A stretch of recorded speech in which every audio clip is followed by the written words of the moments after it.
أعوذ بالله من الشيطان الرجيم. بسم الله الرحمن الرحيم.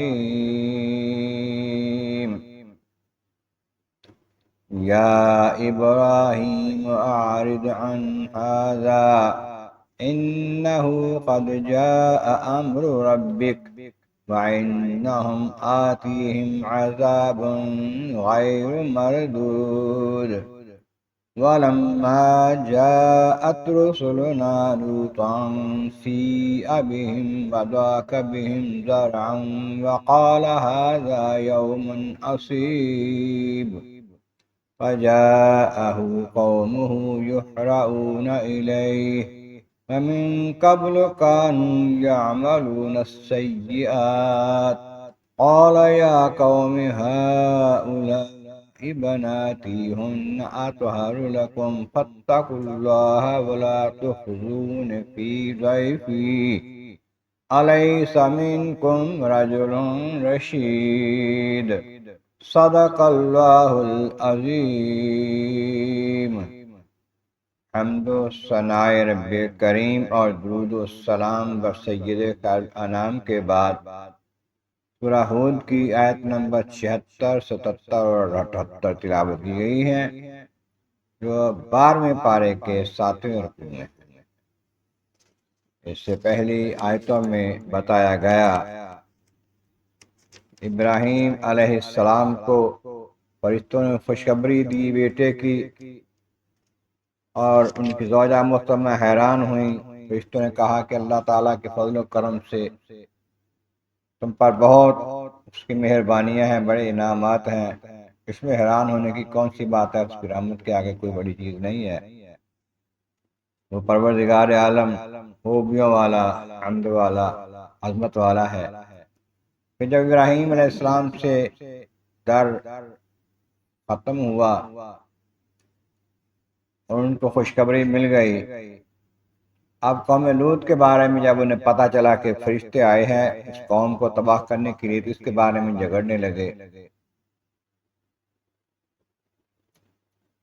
کیونکہ ابراہیم علیہ السلام بڑے ہی حلیم، نرم، آہیں بھرنے والے، رجوع کرنے والے تھے۔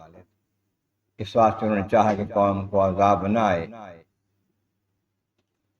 تو فرمایا یا ابراہیم، اے ابراہیم، اعرض عن ھذا، اس بات سے آپ درگزر فرمائیں، اس کو دل سے نکال دیں، اس کو رہنے دیں۔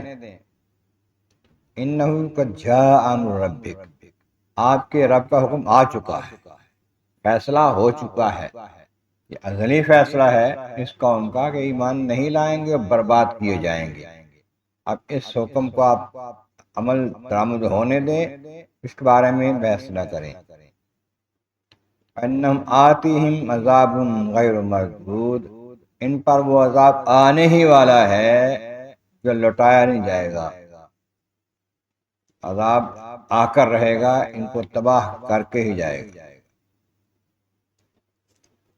اب وہ فرشتے جو تھے ابراہیم علیہ السلام کے پاس آئے تھے لڑکوں کی شکل میں، وہ لوط علیہ السلام کے گھر آ گئے۔ جس قوم کو تباہ کرنا تھا اس کے نبی کے گھر آ گئے۔ لما جاءت رسلنا لوطا سیء بہم وضاق بہم ذرعا، ان کو دیکھ کر وہ نوجوان لڑکے بغیر داڑھی مونچھ کے، خوبصورت، نہایت حسین، ان کو دیکھا آپ کا دل تنگ ہوا، غم آ گیا، پریشانی آ گئی۔ کہنے لگے قال ھذا یوم نصیب، یہ بڑا سختی کا دن ہے، کیونکہ قوم کے لوگ جو ہیں لڑکوں کو پکڑتے ہیں، ان کے ساتھ بدفعلی کرتے ہیں، زبردستی کرتے ہیں۔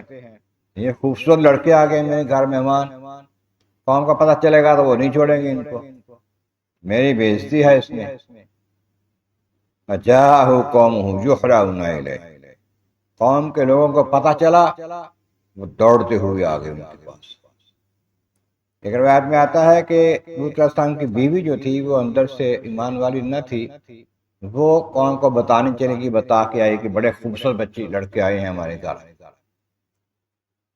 وہ لوگ آ گئے، اور جب وہ آ گئے ہیں تو ان کا حال یہ تھا من قبل کانوا یعملون السیئات، اس سے پہلے وہ برائی کی عادت پڑی ہوئی تھی ان کو، اغلام کرتے تھے، لوٹے بازی کرتے تھے، تو یہ بہت بری عادت پہلے کی پڑی تھی۔ اس واسطے ہی لوط علیہ السلام کو ان کی وجہ سے صدمہ تھا، پریشانی تھی کہ یہ بدتمیزی کریں گے۔ قال یا قوم هؤلاء بناتی ان اطہر لکم، لوط علیہ السلام نے قوم کے لوگ جو آئے ان سے کہا ان مہمانوں کو چھوڑ دو، یہ میری بیٹیاں جو ہیں قوم کی عورتیں ساری وہ تمہارے واسطے ہیں، اپنے اپنی بیوی سے تعلق رکھو، یہ اطہر لکم تمہارے واسطے ستھرا بات معاملہ ہے، ستھری بات ہے، اچھی بات ہے، ایک ہی بات، اپنی بیوی سے تعلق رکھو، نکاح کرو، اگر نہیں ہے تو فتقوا اللہ، اور اللہ سے ڈرتے رہو۔ اللہ کی بارگاہ میں حاضر ہونا ہے، یہاں بھی اللہ تبارک و تعالیٰ تمہیں دیکھ رہا ہے، جب چاہے تم پر عذاب بھیج سکتا ہے، پھر آخرت میں بھی عذاب ملے گا، اس واسطے اس سے ڈرو، اس کی مرضی کے کام کرو۔ وَلَا تُخْزُونِ فِي ضَيْفِي، اور میرے مہمانوں کے بارے میں مجھے رسوا نہ کرو، میں کمزور ہوں، اکیلا ہوں، تم زیادہ ہو، طاقتور ہو، تو میں تمہیں زبردستی تو نہیں روک سکتا، لیکن میری بات مان لو، میری عزت رہنے دو، میرے آئے گھر مہمانوں کو پریشان نہ کرو، ان سے زیادتی نہ کرو۔ الیس منکم رجل رشید، کیا تمہارے اندر کوئی ایک بندہ بھی نیک چلنے والا نہیں ہے؟ سب بدکاری ہو، کوئی بندہ عقل مند نیک صالح ہو تو میں اس کو سمجھاؤں، وہ تو میں سمجھائے، مگر ایسا بھی نہیں۔ اس کے بعد انہوں نے کیا کہا، اگلی آیت میں اس کا تذکرہ آگے انشاءاللہ تعالی۔ اللہ تبارک و تعالیٰ بارک عالیہ میں مولا کریم محبوب کریم کا صدقہ قرآن کریم کا فہم اور اعمال صالح نصیب فرما، وآخر دعوانا ان الحمد للہ رب العالمین۔